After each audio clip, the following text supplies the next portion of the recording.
मेरे किस्से कहानियों का उद्देश्य किसी प्रकार का डर या अंधविश्वास फैलाना नहीं है, केवल मेरे और कुछ लोगों के द्वारा साझा किए गए किस्सों से प्रेरित है और आपके मनोरंजन के लिए है। दोस्तों, हमें अक्सर ही नेगेटिव चीज़ों के भ्रम होते रहते हैं, पर तब क्या हो जिसे आप भ्रम समझ रहे हैं वो हकीकत बन के आपकी आंखों के सामने आ जाए। ऐसा ही कुछ हुआ राहुल के साथ। पूरा किस्सा जानने के लिए मेरे वीडियो को एंड तक ज़रूर देखिए। नमस्ते, शशाकाल, मैं हूँ गरिमा और आपका स्वागत करती हूँ अपने चैनल गरिमाई किस्से एंड कहानियों में। दोस्तों, अगर आपको किस्से कहानियाँ सुनना बहुत ज़्यादा पसंद है तो प्लीज़ मेरे चैनल को सब्सक्राइब कीजिए और हाँ, बेल आइकन पे क्लिक करना मत भूलिएगा ताकि मेरे आगे आने वाले वीडियोस के नोटिफिकेशन आप तक पहुंच जाएं। और इस वीडियो को लाइक कीजिए और अपने प्यारे प्यारे कमेंट करना मत भूलिएगा।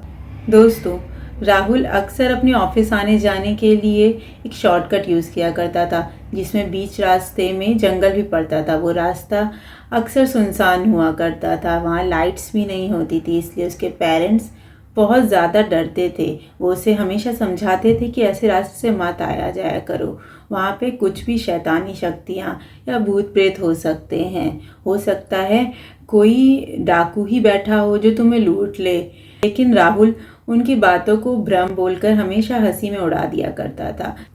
वो कहता कि जिस रास्ते से उसका 1 घंटा बच रहा है वो रास्ता छोड़ करके उस रास्ते से आए जहाँ पर ट्रैफिक जैम की वजह से उसे 2 घंटा लगेगा आने जाने में। वो अपना टाइम वेस्ट नहीं करना चाहता, इस टाइम में वो कुछ प्रोडक्टिव काम कर लेगा। उसके मम्मी पापा तो ज़बरदस्ती भूतों के चक्कर में डरते हैं। भूत प्रेत कुछ भी नहीं होता, ये सिर्फ हमारा भ्रम होता है। और वो इस तरीके की बातें करके निकल जाया करता था। अब तो ये रोज़ का सिलसिला बन गया था दोस्तों। रोज़ ही उसके मम्मी पापा ब्रेकफास्ट टेबल पर उसे समझाते कि वो रास्ता यूज़ ना करे, पर राहुल हमेशा वही बातें उन्हें सिखा दिया करता था और फिर वो ऑफिस के लिए निकल जाता था। एक दिन रात में बहुत तेज़ बारिश हो रही थी, आंधी तूफान आया हुआ था। राहुल ऑफिस में फंसा हुआ था, वो समझ नहीं पा रहा था कि वो क्या करे।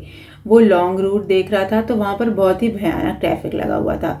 अब वो रास्ते से अगर वो घर जाएगा तो 4 घंटे लग जाएंगे और आंधी तूफान की वजह से शॉर्ट रूट का रास्ता भी बहुत ज़्यादा अंधेरा और डरावना हो गया होगा। ये सोच करके ही राहुल बहुत ज़्यादा डर रहा था, पर अब घर तो जाना ही था तो उसने अपनी बाइक उठाई और वो शॉर्ट रूट से ही जाने के लिए निकल गया।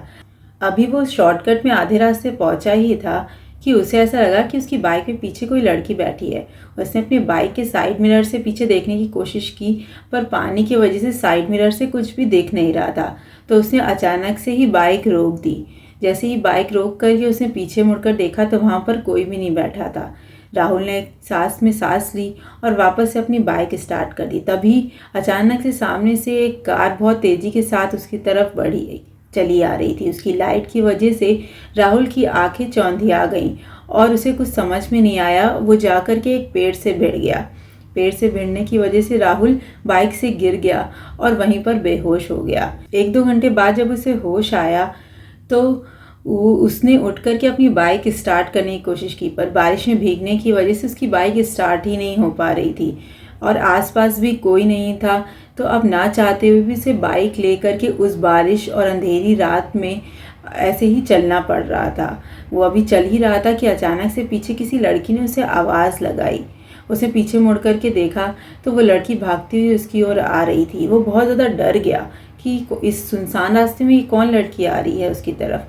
जब वो लड़की उसके पास आई तो उसने हंसते हुए कहा कि थैंक गॉड वो उसे मिल गया। वो भी शॉर्टकट रास्ते से जैम से बचने के लिए जा रही थी, पर उसकी कार पीछे ख़राब हो गई और उसे ऐसे पैदल चलना पड़ा था। यहाँ नेटवर्क भी नहीं आता है। अच्छा हुआ कि वो रास्ते में उसे मिल गया। अब वो उसके साथ बातें करते करते जा सकती है। तो राहुल को भी अच्छा लगा कि चलो कोई तो है, उसे अंधेरी इस बारिश वाली रात में अकेले नहीं जाना पड़ेगा। और वो दोनों ऐसे ही बाइक घींचते हुए बातें करते हुए जाने लगे। उस लड़की ने अपने बारे में सब कुछ बताया कि वो कौन सी कंपनी में जॉब करती है, क्या करती है, वगैरह वगैरह, कहाँ रहती है। राहुल ने भी उसे सारी चीज़ें बता दी। थोड़ी देर बाद आगे बढ़ने के बाद वो लड़की की आवाज़ आना बंद हो गई। जब राहुल ने बगल में पलट कर देखा तो वो लड़की वहाँ थी ही नहीं, वो गायब हो चुकी थी। राहुल को समझ में नहीं आया। उसने अपनी बाइक को स्टैंड पर खड़ा किया और इधर उधर जा कर के उसे आवाज़ लगाई, पर किसी ने भी पलट के आवाज़ नहीं दी। अभी राहुल इस लड़की को ढूंढ ही रहा था कि अचानक से एक बहुत ही डरावनी सी हंसी की आवाज़ आई। उस हंसी की आवाज़ के बाद उस चुड़ैल ने चिल्ला करके बोला कि राहुल ने उसे मारा है, अब वो भी उसे मार डालेगी। राहुल बहुत ज़्यादा डर गया। उसने उस आवाज़ की दिशा में देखा तो वहाँ पर वही लड़की खड़ी हुई थी, पर इस बार वो बहुत अलग दिख रही थी। उसके बाल पूरे बिखरे हुए थे, चेहरे पे जगह जगह पे शीशे घुपे हुए थे और वहाँ से खून रिस रहा था। उसे देख करके राहुल बहुत ज़्यादा डर गया और अपनी बाइक की तरफ भागा। तभी वो लड़की अचानक से राहुल के सामने आ गई और उसने उसका गला पकड़ लिया। उसने बोला कि उसने उसे मारा है, अब वो भी उसे जान से मार देगी। वो कुछ समझ ही नहीं पा रहा था।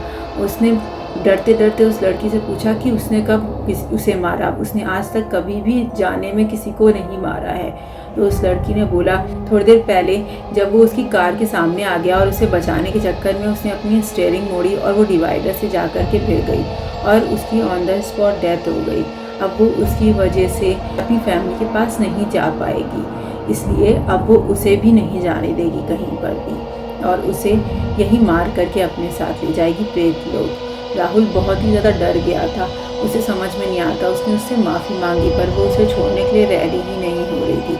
अब राहुल को अपने मम्मी पापा की याद आ रही थी और उनकी कही हुई सारी बातें याद आ रही थी। राहुल के डर के मारे पसीने छूट रहे थे। वो लगातार उस लड़की से माफ़ी मांगे जा रहा था कि अचानक से उस लड़की के तेज़ गला दबाने की वजह से राहुल वहीं बेहोश होकर के गिर गया। नेक्स्ट डे जब राहुल को होश आया तो वह अपने रूम के बेड पर लेटा हुआ था। उसे समझ में ही नहीं आ रहा था कि वो यहाँ कैसे आया। वो तो वहाँ शॉर्टकट में बेहोश हो गया था उस लड़की के सामने। अपने आप को वहाँ देखकर राहुल बहुत ज़्यादा सरप्राइज हो गया। उसे लग रहा था कि शायद वो मर गया है और मरने के बाद उसकी आत्मा अपने रूम को और अपने मम्मी पापा को देखने के लिए एक बार आई हुई है। उसे रात की सारी बातें धीरे धीरे करके याद आ रही थी और वो डर के मारे काँपने लगा। तब तक उसके मम्मी पापा उस रूम में आ गए और राहुल को कांपते हुए देख करके उसे गले से लगा लिया। जब उन्होंने उसे गले से लगाया तो राहुल फूट फूट के रोने लगा और कहने लगा, आप लोग सही थे, आप लोगों की बात ना मानने की वजह से आज वो मर गया है। तो राहुल और उसके मम्मी पापा ने उसे समझाया कि सब कुछ ठीक है और वो जिंदा है और अपने घर में है। कुछ लोगों ने उसे शॉर्टकट वाले रास्ते पे बेहोश पड़ा पाया था तो वो उसे रात में ही यहाँ घर ले आए थे और रात के बाद अब उसे होश आया है।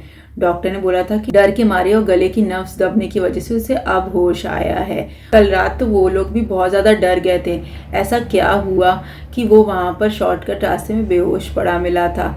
वो सारी बातें जानना चाहते हैं। जब राहुल ने अपने साथ हुई सारी बातें अपने मम्मी पापा को बताई तो वो लोग भी बहुत ज़्यादा डर गए। उन्होंने तुरंत ही भगवान का शुक्रिया अदा किया कि भगवान ने राहुल को इस मुसीबत से बचा लिया। उस दिन के बाद से राहुल ने अपने कान पकड़े कि अब वो कभी भी अपने मम्मी पापा की किसी बात को नहीं टालेगा और अब वो कभी भी उस शॉर्टकट की यूज़ नहीं करेगा, क्योंकि दुनिया में हर तरीके की चीज़ें होती हैं।